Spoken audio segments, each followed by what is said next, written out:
Brain sacrifice, Einstein to Michael Jackson. It's a very, very uh, weird title. How did he come up with this? This morning I was doing a video for the Mystery School, a program that I do every year. And I talked about brain as key for success in life and how you can uh, balance the right and the left brain and then make them to acquire characteristics that are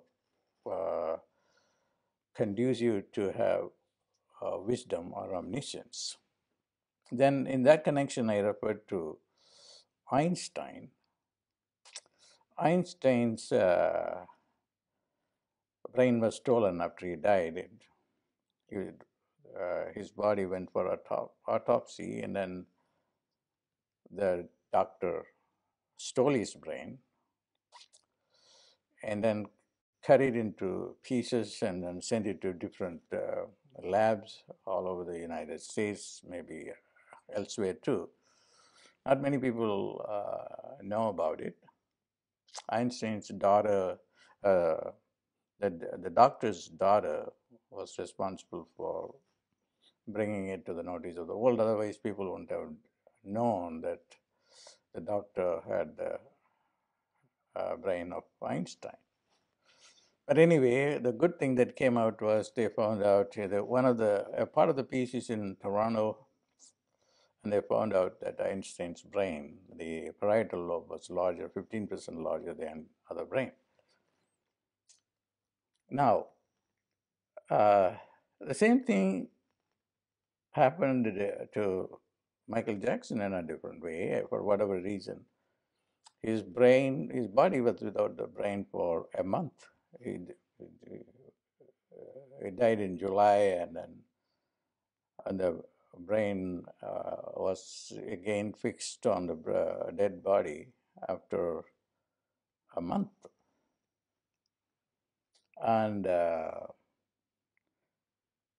it's very interesting. I was in India at the time when this happened, when Michael Jackson's brain problems, that it was removed, was publicized. There was a news item that somebody came to India to do tarpanam, which is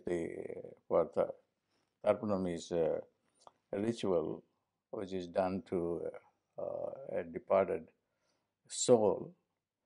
And then this news item came in the newspaper saying that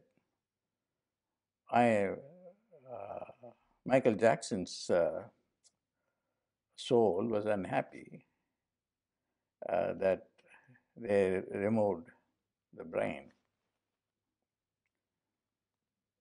So this puts in perspective of the relationship of the soul with bodily parts. Creation often is considered a very significant thing in creation. Creation is initiated through mutilation. It's called creation through mutilation, bodily mutilation. In Einstein's case, the soul really wanted his brain to be known to the world and be used in some ways. And that's why his soul allowed the brain to be cut into 200 some pieces and sent all over. It's a different situation with Michael Jackson, although I have a tremendous amount of respect for him as one. And I used to call him as Nataraj, the dancing Shiva himself, because I don't think that we are going to have someone like him ever, in my opinion. But anyway, uh, the brain, so the important thing that we need to know in this world while we are living is how to use our brain in a very significant way. That's why I want to do this video. Because it is through the use of our brain that we have come to this far in civilization. Let's look at this coronavirus. The Spanish flu killed millions of people.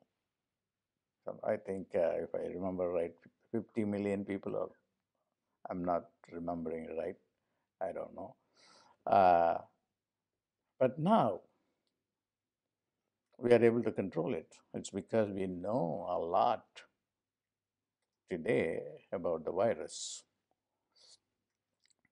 because of the advancement uh, of science. But science did not uh, take into consideration the old brain. It is working only with the neocortex, and which is associated with uh, the rational thinking, logic,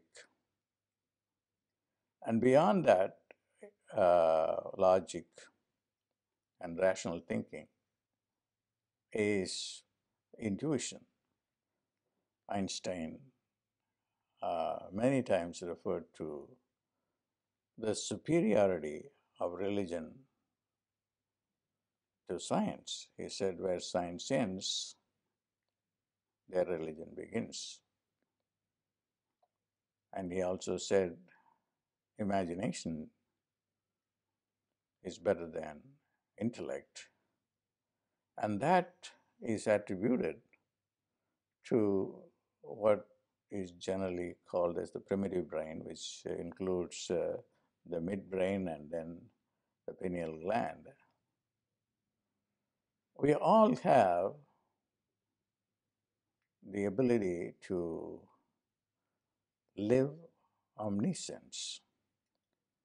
Omniscience is not something that you can go to school for and learn.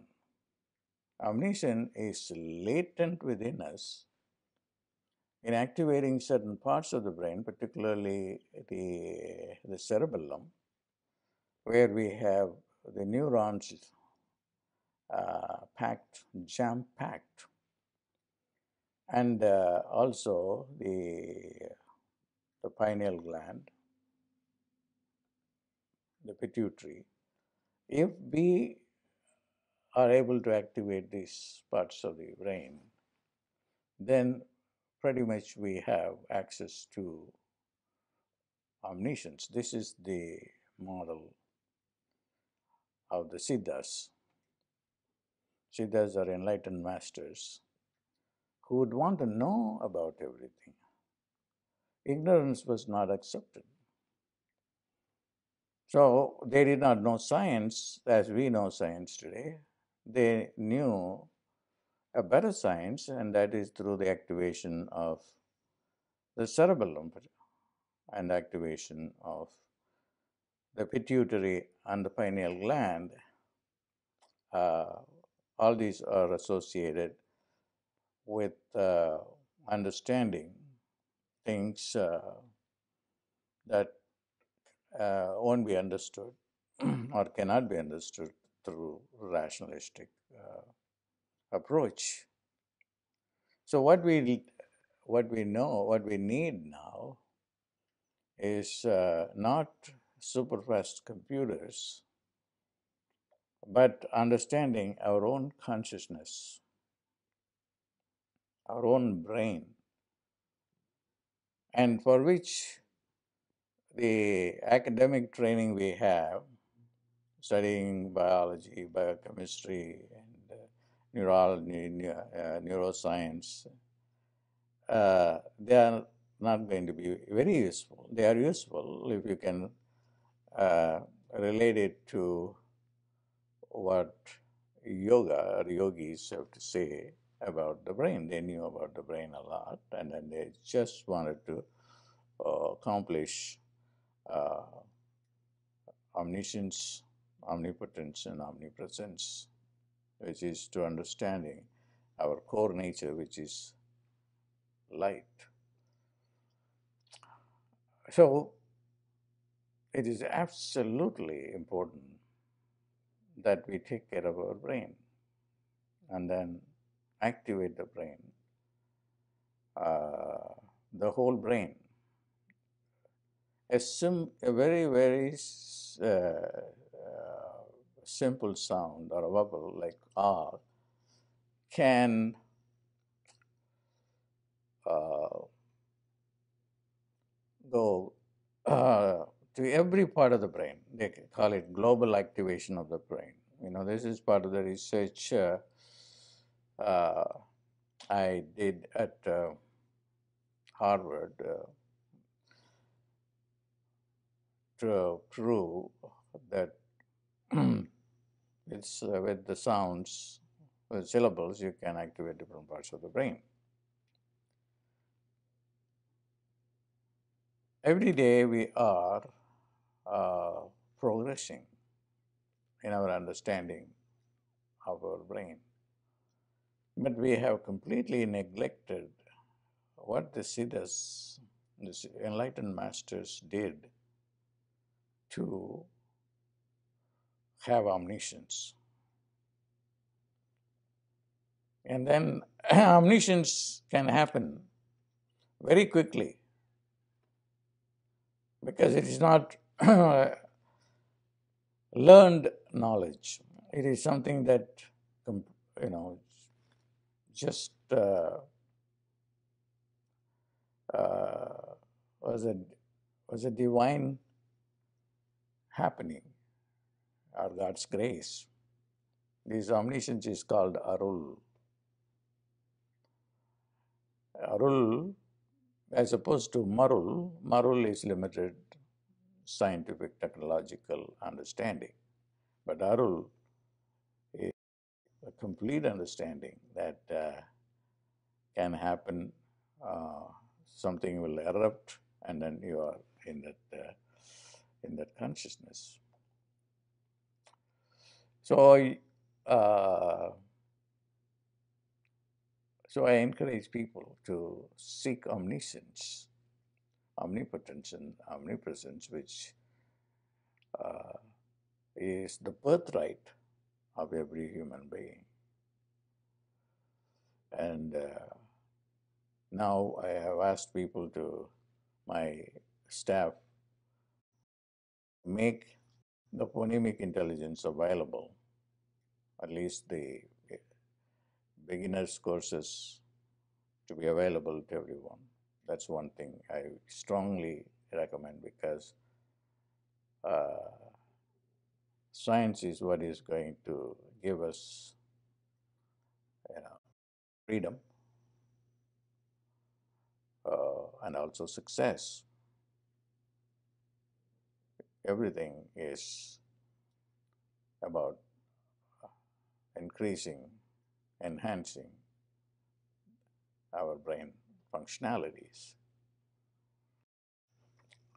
And those of you who want to study in depth about how you can activate the brain through the Siddha methods might want to consider doing this program, which I'm going to start next month or in a week or 10 days, where I will talk about brain science as it is understood in the West, but brain science and also brain science understood by the Siddhas and how to activate the cerebellum, the pineal gland, etc. God bless.